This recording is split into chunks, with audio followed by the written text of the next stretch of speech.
Come on into the library. It's a place where I love to be. Look in a book, here's a story for you. Who makes stories when the day is through? Who makes stories when the day is through? Story makers, working through the night till the rising sun. Story makers, stories are fabulous, stories are fun. Milton, Wordsworth, Shelley and Jackson, working through the night till the rising sun. Story makers, stories are fabulous, stories are fun. Come and be a story maker.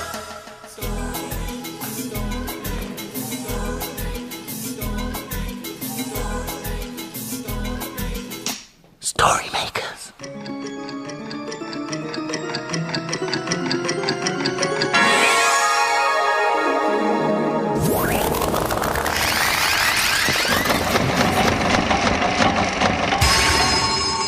Story makers. It's midnight. Hello. has everybody gone? Welcome, one and all. Milton Wordsworth, story maker and magical maestro, at your service. Jackson, what are you doing? Oh, I'm looking for clues. What sort of clues? Well, actually, I have found some strange prints on the floor, and I'm trying to get to the bottom of it. You said bottom. No, I meant I wanted to find where the prints came from. Look, I've traced one of them. Oh, it looks like an animal's footprint to me. Yes, but what sort of animal? Yeah, let's find some books and have a look. It's not an elephant's footprint. It's too small. And it's not a bird's footprint. It's too big. And it's not a pig's footprint. Or a cow's. I know. Why don't we put your tracing into the story machine, and then maybe it will tell us a story about what kind of animal it is. Okay, but afterwards I want to look for some more clues. Put it in the hole. Now we need your help to get the machine going. Imagine a story. What story is it going to be? I think it will be... It's a playbook. Woo! Oh, it's Ania's dog show.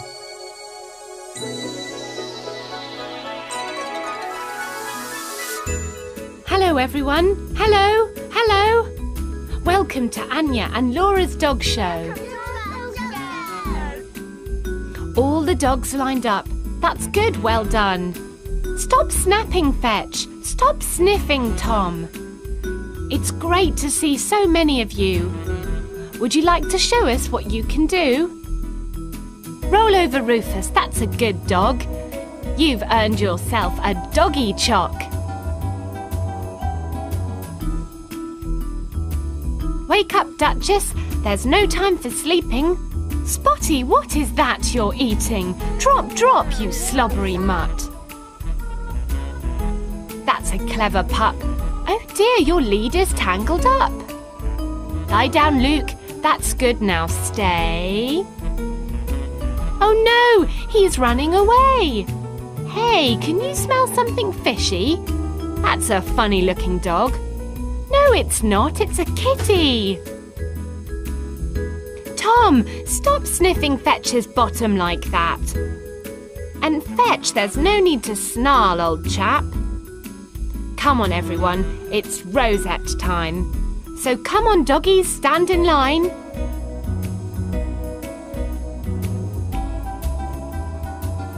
Here's yours, Duchess, for the sleepiest dog.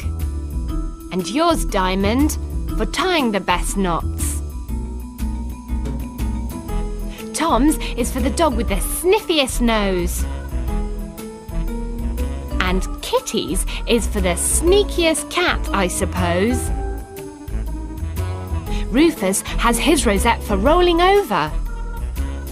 A green one for Fetch's growl, and one for Spotty for being a good old pal. Luke has one for his very fast run. But hold on, I think we've forgotten someone. Here's one for Laura for being such a help. And one for Ania for being so sweet. That's it, folks. The end of the show. The dogs have worked very hard, as you know.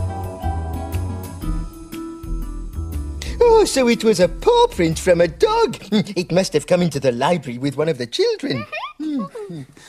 I heard you were searching, and look what I found. From the looks of this bone, your print was a hound. No. It was a dog. Dog, hound, it's all the same thing. Milton, why are you dressed as a detective? Ah, yes, I'm glad you noticed. I thought I'd better look the part. Swell, huh? Milton, can we use the bone to make a story, please? Sumptuous idea, my little sunbeam. Okay, let's use our imaginations. You too. Imagine a story.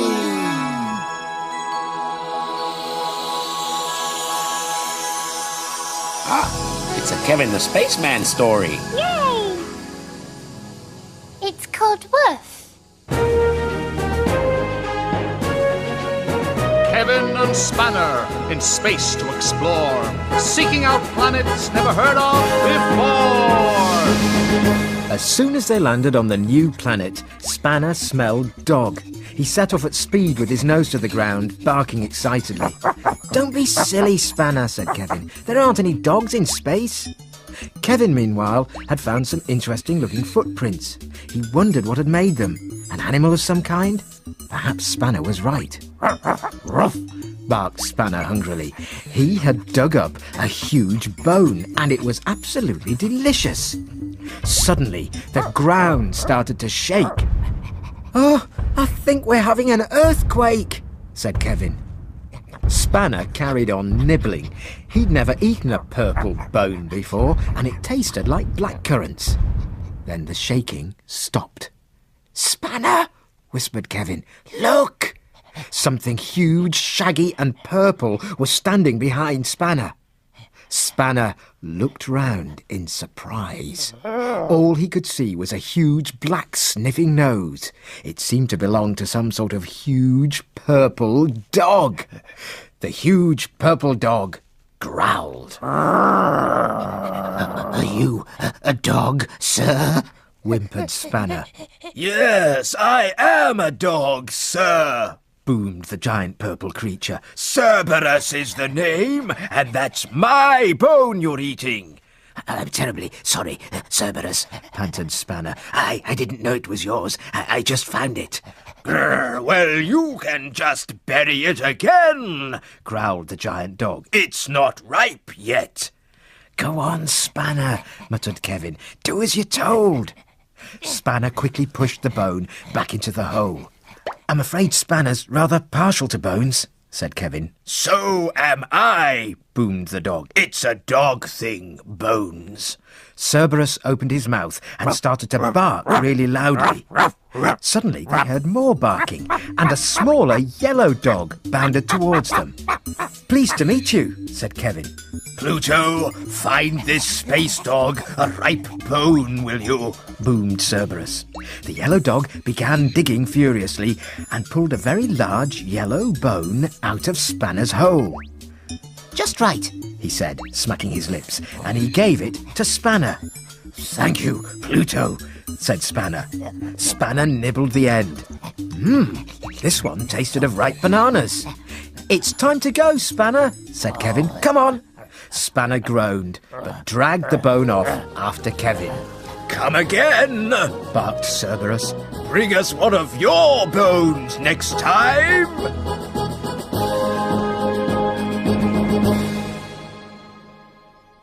Those doggies were strange colours, weren't they? Indeed they were. Now, what else can we look for? I'm rather enjoying this detective outfit. Well, we found doggy paw prints and a bone. I'd say we have all the evidence we need to prove that a dog was in here. Why don't you put your magnifying glass in the story machine? But I've grown rather attached to it. Oh, you don't need a magnifying glass to detect things, Milton. No, I found a paw print without wearing a silly costume. Oh, I suppose. Okay, then. Right, in it goes. Now, all we need is our special ingredient. Yes, imagination. Ready? Imagine a story.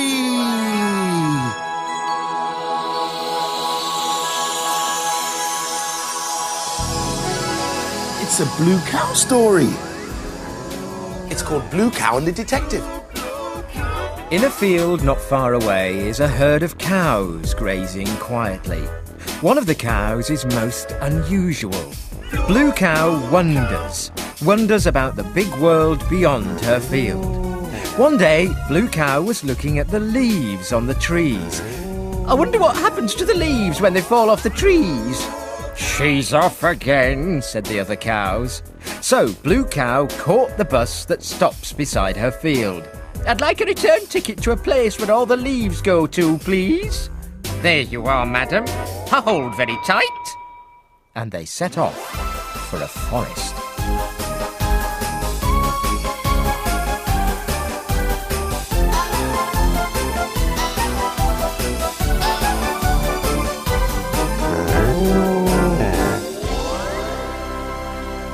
And then they arrived. When Blue Cow got off the bus, she could hardly believe her eyes. In front of her, there was a fox wearing a raincoat, dark glasses, and a trilby hat. Shh, you ain't seen me, right? He said as he darted behind a tree. Yes, I have. I'm Blue Cow. What are you doing? I'm Fox Muddler, the great detective.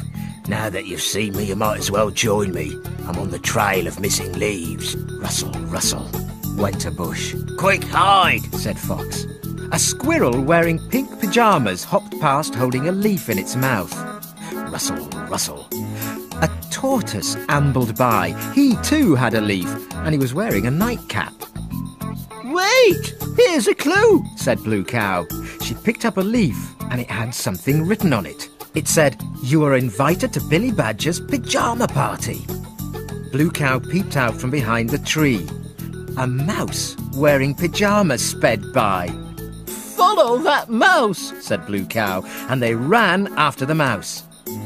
Suddenly, they were in a clearing. There were lots of other animals wearing their pyjamas too, all putting thousands of leaves in a big pile. Hello, I'm Billy. Have you come to sleep too? Said Billy the Badger. Why? Asked Blue Cow. We sleep through the winter and use the leaves to make our beds. We call it hibernation, said Billy. Oh, no, thank you. We just wanted to know where all the leaves had gone, said Blue Cow. Thanks for helping me solve the mystery, Blue Cow, said Fox. Good night, Billy. See you next spring. Case solved. What a clever cow helping out like that. So all the animals were going to sleep. Do dogs hibernate? No, they don't need to. Dogs are always asleep anyway. Well, it's time for us to hibernate. The children will be here soon to read our stories. Oh, yes. The dawn is upon us. The morning is nigh. We've made our stories, and we bid you goodbye. Thanks